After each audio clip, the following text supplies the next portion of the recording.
in Donald Trump fashion, he's going to rig and try to steal the elections. And he found an easy puppet in Greg Abbott, the governor of Texas. He went to him and he said, I need 5 more seats. And Greg Abbott said, I'll get to work, sir. And that's what they're trying to do. They are attempting to steal 5 congressional seats away from the Texas voters to put Donald Trump back in power for 2 more years with a Congress that will do his bidding. The senator of Texas has summoned the FBI to round up the Democrats who have left the state in protest at proposed new congressional maps. Republican Governor Greg Abbott made the threats after 50 legislators, blocked the vote that would create 5 more Republican-leaning seats. Representative John Bucy, you have fled Texas. I don't want to ask where you are, but I presume you're not in Texas right now. That's correct. We're in Illinois. We're in the greater Chicago area. Fine. And are you now living in fear of being tracked down by the FBI?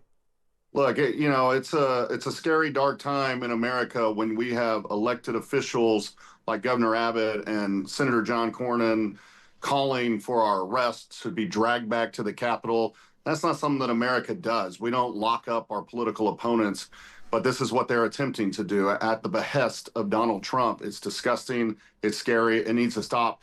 And beyond that, we had an attorney general, the Texas Attorney General, Ken Paxton, call for people to hunt us down. And so they're fanning a political fight into a violent actions. And it's really not the America that I recognize. Why did you leave the state?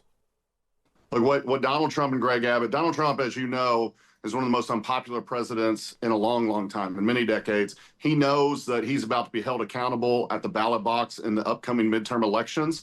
So instead of trying to change policies to serve the people of America, in Donald Trump fashion, he's going to rig and try to steal the elections. And he found an easy puppet in Greg Abbott, the governor of Texas. He went to him and he said, I need 5 more seats. And Greg Abbott said, I'll get to work, sir. And that's what they're trying to do. They are attempting to steal 5 congressional seats away from the Texas voters to put Donald Trump back in power for 2 more years with a Congress that will do his bidding. Yeah.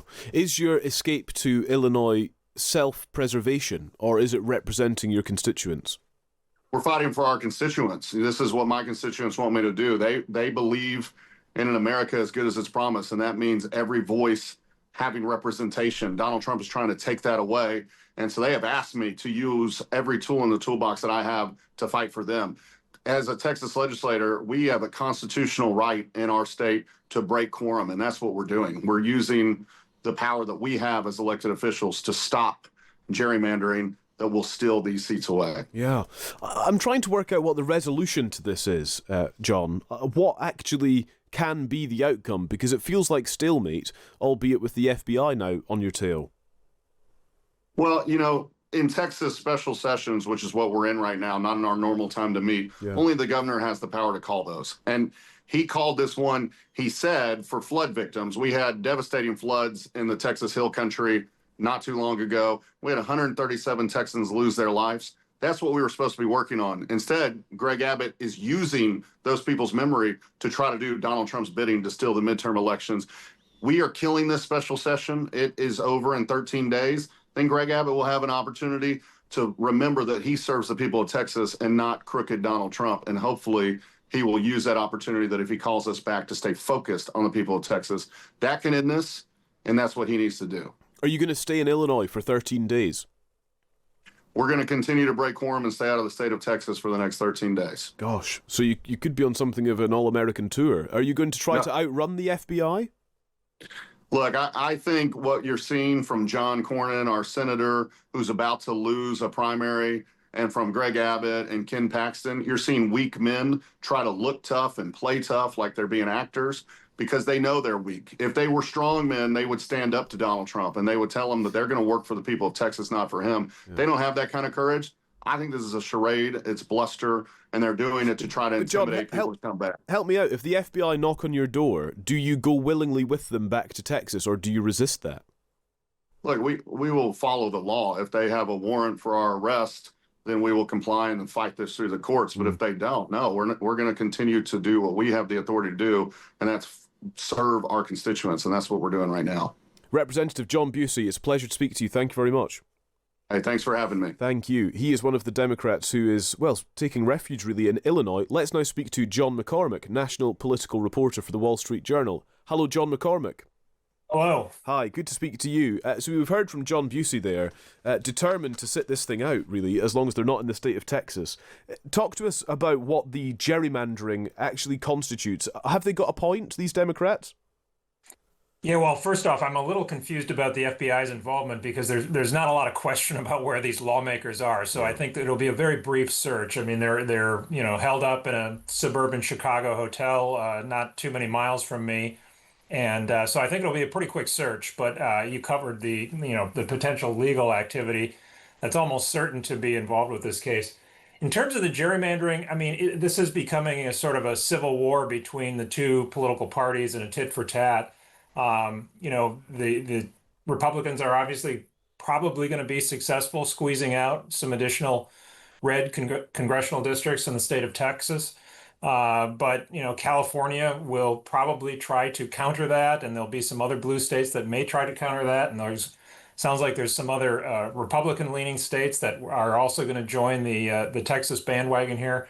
So this is going to go on for a while. The courts will almost certainly be involved, and it's going to make the upcoming midterm congressional elections potentially even more confusing because some of these lines may not be drawn until sometime next year or very close to the election next year. So this is going to be a real messy fight for probably months to come. Yeah, it's fascinating. Just very quickly, John, it's fascinating, isn't it? Because it's perhaps finally, if you're a Democrat supporter, a very visible resistance to President Trump, where there perhaps has been something of a void of opposition from the Democrats. Yeah, this is exactly right. I mean, this is something very tangible that Democrats can feel like they're doing something to directly confront Trump here. Whether or not they'll be successful remains to be seen, but it is definitely activating the Democratic base, and the 2028 prospective Democratic presidential candidates are certainly rallying around the cause. J.B. Pritzker here in Illinois, the governor has done already 2 news conferences with these Texans, and I suspect there'll be more to come. Really good to speak to you, John. Thank you. Let's keep in touch. Thank you. That's John McCormick, national political reporter for the Wall Street Journal. Chris says, shout out to these people standing up to tyranny. Someone else doesn't leave their name. Why have these people fled to Illinois? He's not in fear of his life, so not representing his state is a dereliction of duty. Well, you heard him answer that he thinks he is representing his people. Fascinating story. But we also need to be clear about what these redistricting proposals mean. They mean gutting the influence of people who live in cities. They mean gutting and diluting Black political power and other groups that have been historically marginalized in our political process. We need to be clear and we need to make it plain. Republicans fundamentally believe that people who look like me and people who represent districts like mine, they don't deserve an equal right in our electoral process and their votes don't matter. But let me be clear. I will continue to fight for the votes no matter where the fight comes from, everywhere from the halls of Congress to courtrooms to your local communities, because y'all, it is going to take all of us to push back and stop this. We have to make sure that we are working to build that beloved community that Congressman Lewis taught us about. Congressman Lewis, one of my favorite quotes was, because we know that everything is being thrown at us at one time. He said, let us not get lost in a sea of despair. Yes. Let us be optimistic, be hopeful, because our struggle is not the struggle of a day, a week, or a month. This is the struggle of a lifetime. And so just because we've already fought these battles, y'all, there is more work to be done, and I stand with you to continue to fight until we win justice and free and fair access for everyone. Thank you so much.